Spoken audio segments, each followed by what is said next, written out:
Senator, I want to get to a number of topics with you this morning, but let's start with John McCain. We're seeing the tributes this week, and this weekend he's being laid to rest. What are your memories of John McCain? I love John. I didn't know him before I got elected, and I got to know him as a person when I got there. I knew the legend of John McCain. There's three things that impressed me about him: incredible energy. This guy is never tired. I had the honor and also made the mistake of traveling with him overseas, and these trips were. His theme was march or die. So we would start at 6 a.m. and finish at midnight. We went to Libya together, which in hindsight, I found out later we weren't supposed to be there. It was an unauthorized trip. He commandeered an airplane, and it was crazy because there was no government at the time we went. And on our way out, we stopped at this prison where there were all of these African mercenaries being held that had been hired by Gaddafi. And McCain ordered their release. And I said, no, we're going to leave, and they'll be released 45 minutes after we're out of here. But I just, he was so much energy. His second is he just wasn't afraid of anything. And I think given his life experience, when he made up his mind, he was for it. And no political pressure, no pull, no lobbying, nothing was going to back him off. His favorite saying, and he said it time and again, it's just the right thing to do. And I think it's a lesson for me and for everybody to kind of be more like that. So that, and then the third, in addition to sort of his moral compass and his drive, and the energy that he brought to everything was his stature, and it's very difficult to replicate that. No matter how, it's not just a number of years, it's his life experience. It's the fact that it's hard to debate with a guy on torture when he's been tortured. It's hard to debate with someone about the cost of war when he's paid it and his family's paid it. So he's not really replaceable, but there are lessons to be learned from his service to our country. And I disagreed with John from time to time on issues. That doesn't mean, like everybody else, I didn't admire him. And it feels weird to be in politics without John McCain. Politics without John McCain is difficult to understand because he's been such a towering figure. The second point that you made about how it's a matter of just your moral compass, do the right thing. Why does that stand out in Washington? Why does that almost seem like something to be credited as opposed to something to be expected of all? Well, it's not for the reason. It's not that people seek to do the wrong thing. It's that in public office, frankly, you depend on public approval to stay in office. It's just that's what elections are about, and you want more people to agree with you than disagree with you. That didn't seem to matter as much to John McCain. Whether that was part of his constitution as a person or part of his life experience, he made up his mind about, and he wasn't always right, but if he thought it was right, it didn't matter how much political pressure came to bear, he was going to ignore it, and at his own peril, right? You see the polls now where Republican numbers for him are not great. He just didn't seem affected by that the way others do. Whether that's a product of so many years in this process or just sort of his natural characteristics or, But shouldn't we expect that from our leaders? I guess that's my point. Shouldn't we automatically expect them to be guided by that principle as opposed to, trying to do things for more expedient reasons? I think what stood out about John is not just that he had that attribute, but his willingness to stick with it irrespective of what the political consequences of it might be. And frankly, most people don't do it not because they're immoral, but because you can make a big difference on 9 things. You're not going to let the 10th thing knock you out of office, so you can't make a difference on the other 9. They're more pragmatic about picking and choosing your spots. John didn't pick or choose spots. Every spot he was going to fight on in every fight, and it made him unique. It didn't make him perfect. He was, a lot of times the things he thought he was right on, he wasn't necessarily always right on, at least in my view. That doesn't mean you can't admire sort of that uniqueness of it. What do you think of the minority leader's suggestion to rename the Russell Office Building after John McCain? Well, I think the better approach, I would be fine with it, but I think the better approach is what we're going to do, which is we're going to impanel a bipartisan group like what happened after Senator Kennedy died to kind of figure out the right way to pay tribute to John. And so I'm going to wait for that group to come out with its recommendations. This has happened a couple times in Senate history, and figure out the right way to honor him. It might be the building, it might be the Armed Services Room, it might be something else. So that's what I think that's probably the better way to do it, simply because it'll allow us to perhaps consider options that are not there for us right now. Were you disappointed with the way President Trump handled it? Yeah, I didn't like it. I thought if there's any American and who deserves the honor of having the flag flown at half-staff, it would have been John McCain, and I'm glad they fixed it, because it's not something. And I think generally there has got to be a line at which we say, nothing else matters at this point. This week should be about honoring John McCain, 60 years of service to our country, irrespective of whether you agreed the way he did it every time. And do you see it as pettiness on the president's part? Yeah, I just don't like it. I don't think it was a good moment, to be frank. And I'm glad that that he changed his mind on it, because I just don't think it reflects well on the White House. And this week should be about remembering John McCain's service to our country, whether you liked him or not, whether you agreed with him or not. I want to turn to NAFTA now. The president announced what appears to be the framework of a deal. I'm not sure we know fully the specifics of it, but I know that you and Senator Nelson issued a letter raising some concerns. Does your understanding of the deal that's been worked out with Mexico, is it a good deal for Florida farmers or a bad deal for Florida farmers? Well, if they don't fix the vegetable growers issue, it's a bad deal for Florida's farmers. And are they in this? Do we know? It doesn't. I don't believe that part of this deal got fixed. Look, Mexico has done everything possible to wipe out our vegetable growers. People don't know this, but Florida vegetables are basically the only domestic vegetables grown in the winter. So a lot of the vegetables on the table at Thanksgiving across America are grown in this state. Not just in the EAA. You're talking about corn. You're talking about tomatoes, tomatoes. Absolutely. Florida winter vegetables. Mexico has done everything possible to destroy that industry. How so? Well, they undercut us. They flood us with cheaper alternatives. Because our seasons are the same. So we're on the same cycle in terms of... And it happens with strawberries and blueberries too, but particularly tomatoes. They dump. They basically dump tomatoes into our marketplace, undercutting the price point for our farmers and wiping them out. And if you care about the environment, think about what happens to that land if it's no longer about vegetables. What do you do with land, for example, in South Dade when it no longer is growing vegetables? Well, the next option is you develop it. And that means people move in, houses are built, fertilizer goes into the ground at heavy levels, much heavier than you could see in agriculture, and the impact that has on our water and so forth. So we can't lose agriculture. Second, we want to have an agriculture industry in Florida. And it's important for the country to be able to feed ourselves. And so if NAFTA and this deal does not treat our Florida farmers fairly, if it doesn't fix that injustice, I'm going to have a big problem with this deal. And frankly, I'm not sure they can do a deal unless Canada's included in it. This would become a bilateral deal. They don't have expedited trade power to just execute a deal with one country. They have to go through Congress for that. And does the president have the ability to just wipe away NAFTA? Yeah, you can cancel NAFTA. Obviously, there's some concern. There's a legal question about whether Congress would have to weigh in on it, but he most certainly cannot do a bilateral deal with another country without congressional approval. Now, the question that I seem to come back to is, in this deal that the president is striking with Mexico, it seems as if he was trying to do the best deal possible for auto manufacturing.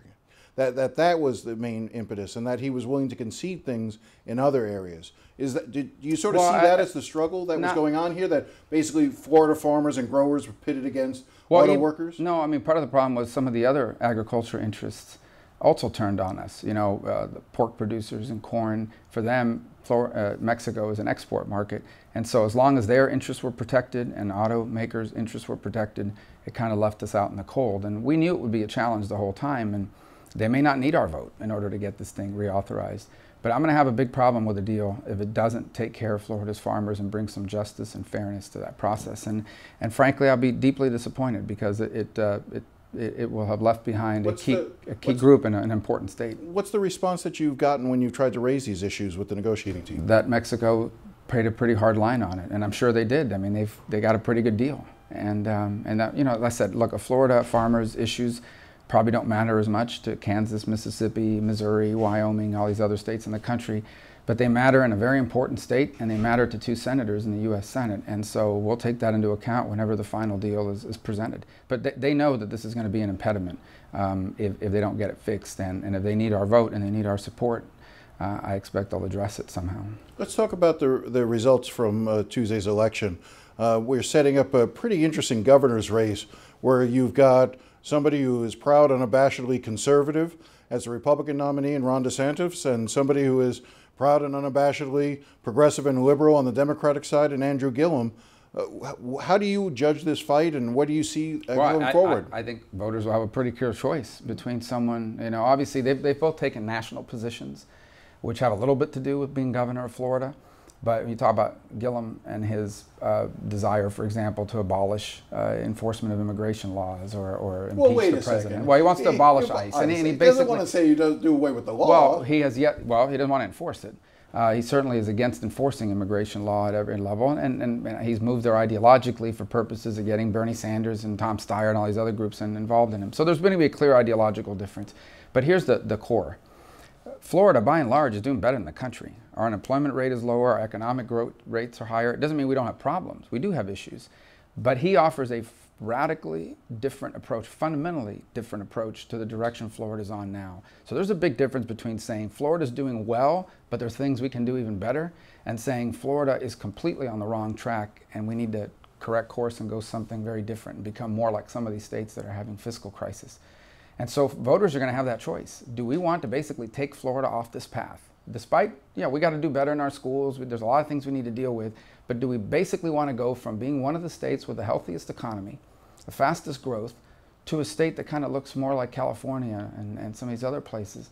That's the choice voters are going to have. When all the noise is over, that's a choice they're going to have to make. The irony, of course, is that the Republicans got the exact Democrat they wanted to run against, and the Democrats got the Republican they wanted to run against. So both sides got what they wanted from that perspective. Maybe. And careful what you ask for, right? Well, and Hillary wanted to run against Trump. How did that work out? So I think a lot of people who get paid to analyze politics these days get it wrong. And including, pollsters last night in the Democratic primary. The electorate is as fluid as it's ever been. Well, why do you think Andrew Gillum won? I don't know. Look, I'm not an expert on Democratic politics.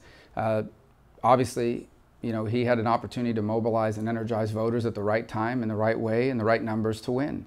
And that's the truth about American politics today. You don't need money. Probably, in some extent, matters less than it ever has. I mean, he certainly was not fundraising to the level of other people.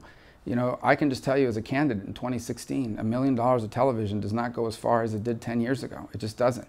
Because the way people consume news and information has changed. And he understood that perhaps better than his opponents did.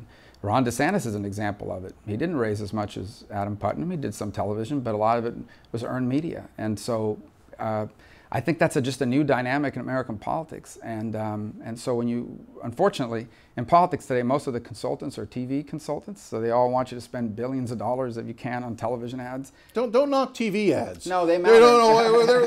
They're very important for all of us. But I would tell you, this very interview, a significant percentage of people that are going to watch it are going to watch it online and not at a fixed time on television. That doesn't mean they're not watching. They're just watching it somewhere else. And so they may miss the commercials. And it's a challenge. It's why newspapers are struggling. How do you monetize clicks and viewership? And I'm sure WFR is doing great, but everybody else is struggling, And so my point being is that he obviously understood it, tapped into it, and it's like anything else in politics. You get the right people mobilized and excited. Nothing replaces excitement in politics. And he had people excited about his candidacy, to his credit. Again, I'm not asking you to become the Democratic soothsayer in terms of what's going on, but it seems as if this race for the Democrats in Florida is a microcosm of what they're going to try to do in 2020. This is a test of whether or not you go to the more progressive side of the Democratic Party in terms of challenging Donald Trump, or find somebody more moderate to try to sway voters from the middle. Both parties have had that challenge and continue to. But I would challenge you that politics today is a lot less about ideology and a lot more about the disconnect between the people who make our laws and the people that live underneath them. If you want to understand 2010, 2014, 2016, and I believe future elections, you have to understand that there's an enormous gap between what public policy elites, people in government, the media, and academia are focused on, and what everyday people care about. And they're not lined up. And so I think there's a sense across the American political spectrum that the people in office spend all their time fighting for things that don't matter in the real world. And the things that matter in the real world aren't getting enough attention. And so they want to send people that are going to blow it up, that are basically going to force change in the status quo. And the more the established figures in politics attack you, the stronger it makes you in the eyes of people that want to see something different. I think that explains Bernie Sanders. I think that explains Donald Trump. And I think that is a dangerous thing for the country because Vladimir Putin is a threat to America. The overwhelming majority of the men and women who serve us in the intelligence community and the FBI are patriotic Americans, not members of the deep state. Kids should be vaccinated. I mean, all these things, but some of these things are being questioned now because the experts saying these things are people whose motivations and intentions are questioned by millions of everyday Americans who wonder, who's fighting and understands people like me. And oftentimes, they feel like the people in power look down on people like them. You see journalists going out into middle America covering Trump voters the way an anthropologist would cover some lost tribe in the Amazon. These are everyday Americans. And just because they don't live in Washington or New York doesn't mean that their views aren't real and don't matter. And you can't attribute everything they do, everything they stand for, and everyone they vote for on them being backwards or xenophobic or racist. And so that disconnect is real, and it's playing out in both parties. So you raised the whole specter of Putin's involvement in our elections. The president, again, tweeted in the middle of the night that he thinks that China is now responsible for the hacking of the DNC and the Clinton emails and the rest of it. Does it hurt the country when the president continues to raise questions about the findings of the intelligence community? Only, I don't know why he does it, because it's pretty clear. Does it frustrate you? Well, I don't know if it frustrates me yeah, look, I don't like, because it's just not true. I don't know why he keeps saying that, but I can tell you that the people in his administration, as late as yesterday, I was at the White House and I was meeting with national security officials. There's no question about where the interference came from.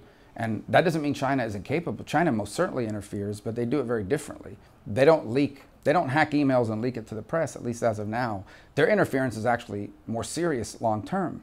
You know, they are influencing and trying to co-opt people in the media, people at our universities, the public narrative about China. You see how they intimidate American businesses. You know, Google is now willing to live with censorship and all kinds of things. You have American corporations that are actively engaged in partnership with the Chinese on surveillance. We have these Uyghur Muslim in China being put in camps, re-education camps designed to basically force them out of their religion and to change their names, being covered up by American companies who maybe are even helping them with some surveillance technology. So China long term is a much bigger threat in terms of what they could do to America. And if China wanted to, they could hack and leak.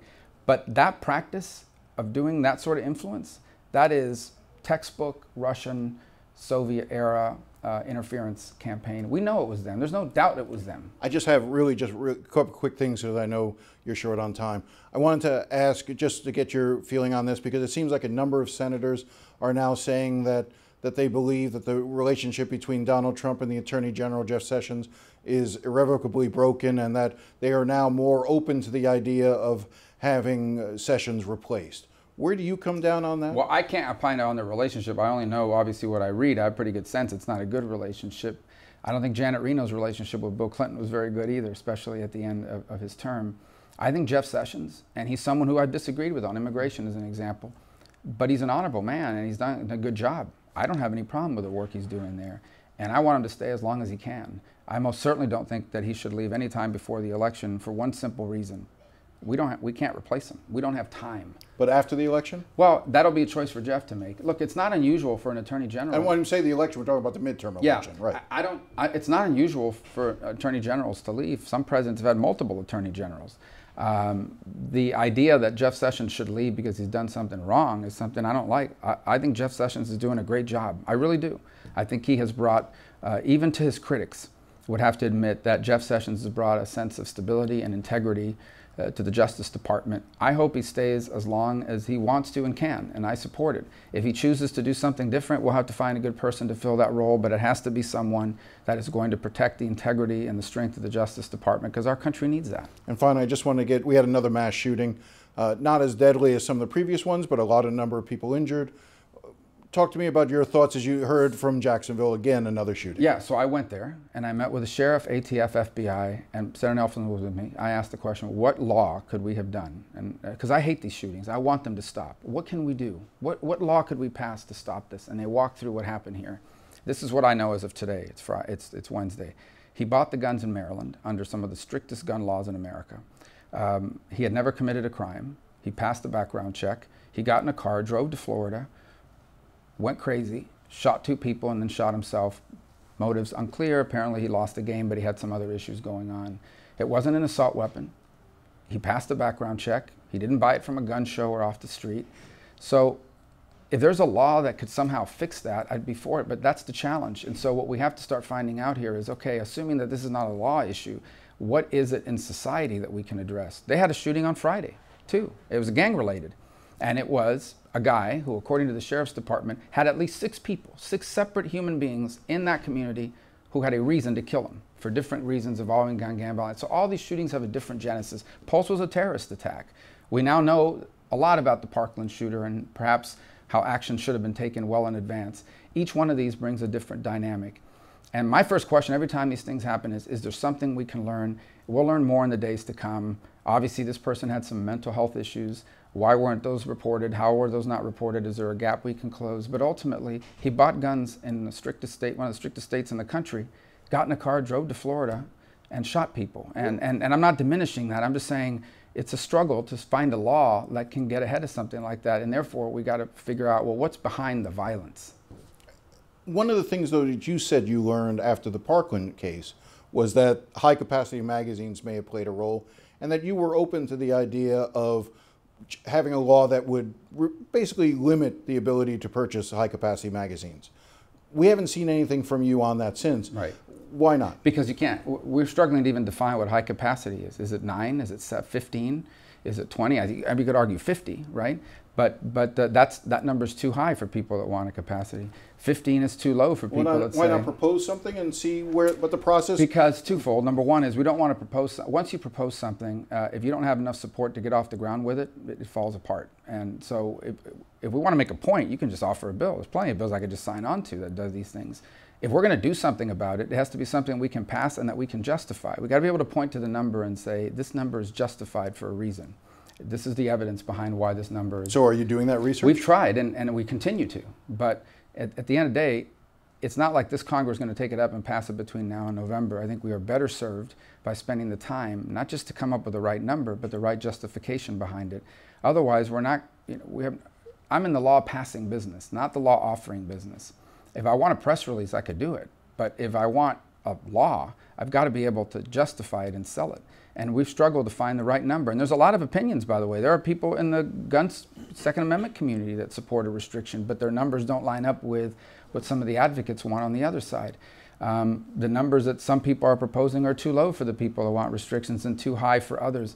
So that's a challenging issue, and one that we need to continue to focus on and try to find an answer to. In the meantime, we've tried to make progress on things that I do believe we can get done. I think we should have a national red flag law? Red flag law that allows us to sort of identify individuals. In Florida, we know that there have been numerous individuals now who are dangerous that have been prevented from buying guns and or ammunition. It's not clear that that would have made a difference in Maryland. So this is a challenging issue. At its core is always violence. Why have we become so violent? And the answers sometimes are mental health, sometimes personal grievances, and sometimes gang violence, and it's real difficult. But we're going to continue to focus on it. Senator, thank you very much for your time. Anything else you want to cover? No, we covered a lot. Thank you.